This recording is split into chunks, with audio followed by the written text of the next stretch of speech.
How to log in into Go2 Bank online banking account.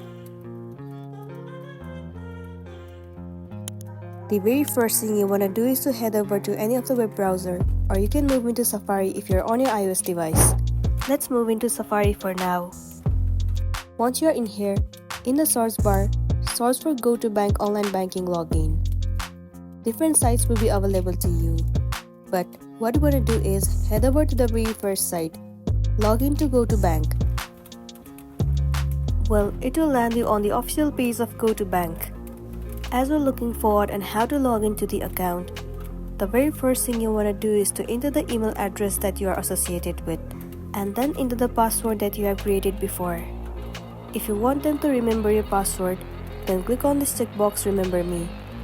Well, in case if you have forgotten your password, then you can click on Trouble Logging In and then reset your password. So once you have entered your email address and the password, click on Login and you will be logged into your Go2 Bank account and you'll be good to go. So that's all for today, and this is simply how you can log in into your Go2 Bank account.